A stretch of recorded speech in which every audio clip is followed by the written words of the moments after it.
we are going to stage a reading of Civilization and Its Discontents to respond to the violence in the culture. This event grew out of terrible violence. How can we as psychoanalysts respond? We're so stuck in our offices with patients. What could we do that could bring something to the public? Civilization and Its Discontents. The world needs to reflect and think about our urge to aggression.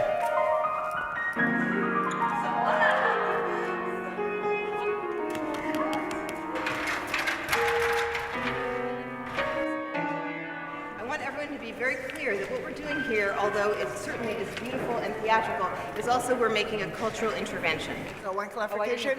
Everybody. Okay.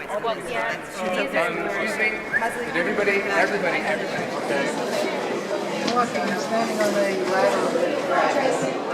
The idea of men's receiving an intimation of their connection with the world around them through an immediate feeling, which is from the outset directed to that purpose, sounds so strange and fits in so badly with the fabric of our psychology that one is justified in attempting to discover a psychoanalytic, that is, a genetic explanation of such a feeling. Some source of excitation, which he will later recognize as his own bodily organs, can provide him with sensations at any moment, whereas other sources evade him from time to time.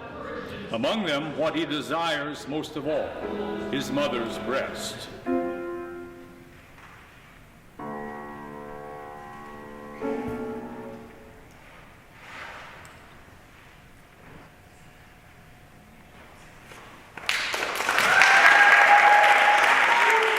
When any situation that is desired by the pleasure principle is prolonged, it only produces a feeling of mild contentment. We are so made that we can derive intense enjoyment only from a contrast and very little from a state of things. One may therefore hope to be freed from a part of one's suffering by influencing the instinctual impulses.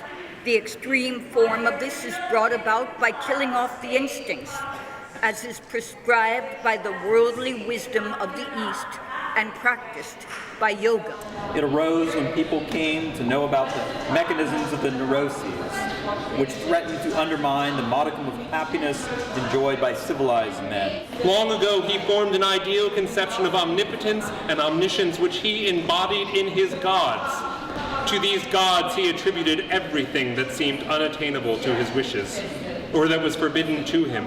Die Frauen vertreten die Interessen der Familie und des Sexuallebens. Die Kulturarbeit ist immer mehr Sache der Männer geworden, stellt ihnen immer schwierigere Aufgaben, nötigt sie zur Sublimierung, denen die Frauen wenig gewachsen sind.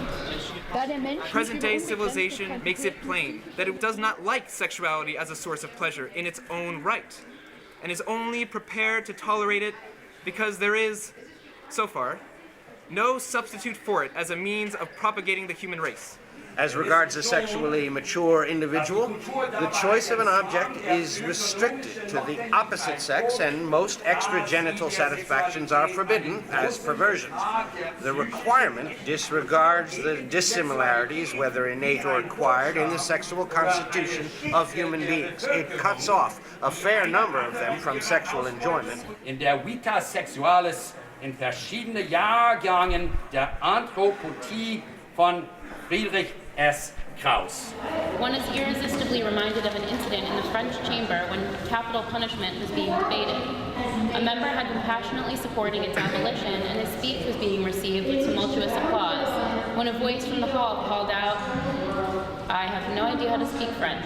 The present cultural state of America would give us a good opportunity for studying the damage to civilization which is thus to be feared.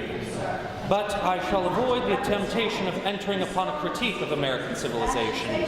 I do not wish to give an impression of wanting myself to employ American methods. Neurosis was regarded as the outcome of a struggle between the interests of self-preservation and the demands of the libido, a struggle in which the ego had been victorious, but at the price of severe sufferings and renunciations. Every analyst will admit that even today this view has not the sound of a long-discarded error. Very probably some of them the bees, the ants, the termites, strove for thousands of years before they arrived at the state institutions. What is bad is often not at all what is injurious or dangerous to the ego. On the contrary, it may be something which is desirable and enjoyable. Bad intentions are equated with bad actions, and hence comes a sense of guilt and a need for punishment. Whether one has killed one's father or has abstained from doing so is not really the decisive thing. Any kind of frustration, any thwarted instinctual satisfaction results or may result in a heightening of the sense of guilt.